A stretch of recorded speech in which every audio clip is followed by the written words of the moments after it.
दरम्यान पहलगाम इथे झालेल्या दहशतवादी हल्ल्यामध्ये पुण्यातील 2 पर्यटकांची हत्या झाली आणि त्यातील कोंढवा परिसरात राहणारे कौस्तुभ गणबोटे यांचं पार्थिव त्यांच्या निवासस्थानी आणण्यात आले। फरसाण व्यवसाय करून कुटुंबाचा उदरनिर्वाह करणाऱ्या गणबोटे कुटुंबावर हा आघात असल्याची भावना त्यांच्या मित्रपरिवारानं व्यक्त केली आहे। तर या हल्ल्याचा मोदी सरकारनं बदला घ्यावा अशी भावना व्यक्त केली जाते।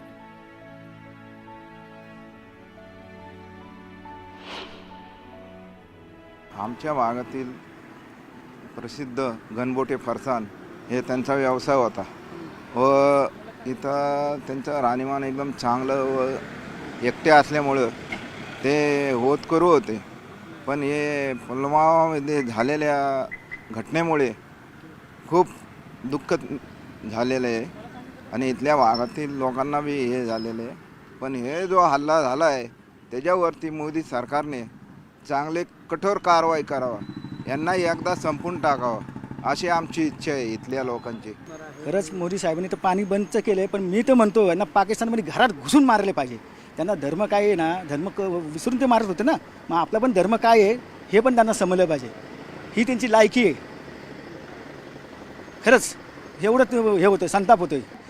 एका पतीला मारलं आहे ती बसून आहे, तर ती म्हणली मला पण मारा, पण ते एवढे म्हणले की तू का सोडलं आहे, तू मोदींना जाऊन सांग, मोदी साहेबांना जाऊन मोदींना जाऊन सांग तू की का मारले म्हणून। इतका विषय मी एवढा संतापजनक आहे। म्हणून मोदी साहेबांनी हे केलं पाहिजे की त्यांना कठोर म्हणजे खरंच घरात घुसून मारले पाहिजे। राज्यकर्त्यांनी याच्यावर ताबडतोब जशाच तसे उत्तर देऊन त्यांना धडा शिकवला पाहिजे अशी आमची सुखसागरवासियांची भावना आहे। तरी आम्ही गृह खात्यालाही विनंती करतो की गृह खात्याने याच्यामध्ये लक्ष घालून पूर्णपणे आमच्या पुण्यामधील सुखसागर कोंढवा या भागातील जे आमचे गणबोटे मित्रांची जी हत्या झालेली आहे त्याचा पूर्ण न्याय आम्हाला या सुखसागरवासियांना मिळावा अशी आम्ही चॅनलच्या माध्यमातून आम्ही सरकारकडे मागणी करतो। हेडलाइन्स प्रायोजक राजयोग पेंट्स, आनंद तुमचा, रंग आमचा।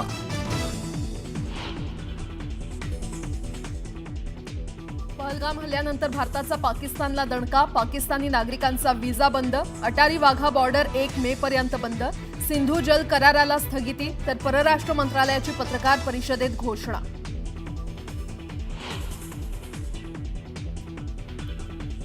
पहलगाममधील दहशतवादी हल्ल्याला सडेतोड उत्तर दिलं जाईल, संरक्षण मंत्री राजनाथ सिंह यांचा इशारा।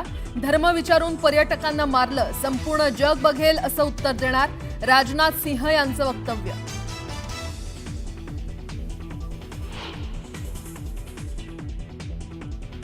केंद्र सरकारनं आज पुन्हा बोलावली सर्वपक्षीय बैठक, राजनाथ सिंह यांच्या अध्यक्षतेखाली होणाऱ्या बैठकीत खरगे आणि राहुल गांधी देखील सहभागी होण्याची शक्यता।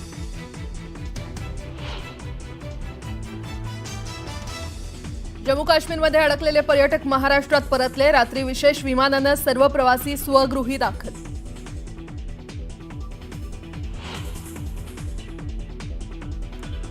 पहलगाममधील हल्ल्याच्या विरोधात देशात संतापाची लाट, आज डोंबिवली, परभणी आणि मालेगावमध्ये बंदची हाक।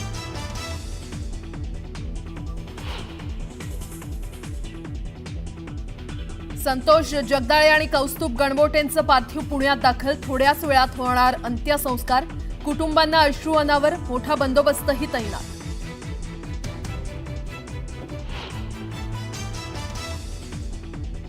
हेमंत जोशी, अतुल मोने आणि संजय लेले यांना अखेरचा निरोप, मुख्यमंत्री देवेंद्र फडणवीसांनी घेतलं पार्थिवाचे दर्शन, पीडित कुटुंबांचं केलं सांत्वन।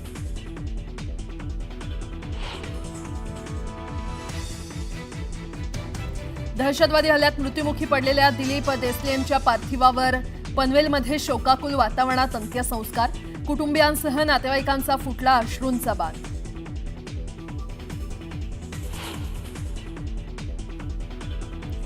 पहलगाम हल्ल्यात मारले गेलेले नौदल अधिकारी विनय नरवाल यांना अखेरचा निरोप, पत्नी हिमानीचा सल्यूट करत पतीला अखेरचा निरोप।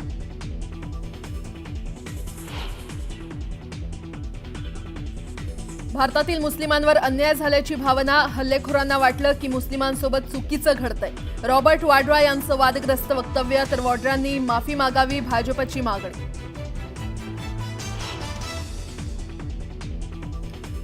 पहलगाममधील हल्ल्यानंतर NIA कडून तपास सुरू. तपास यंत्रणा आज घटनास्थळी जाऊन करू शकतात सीन रिक्रिएशन.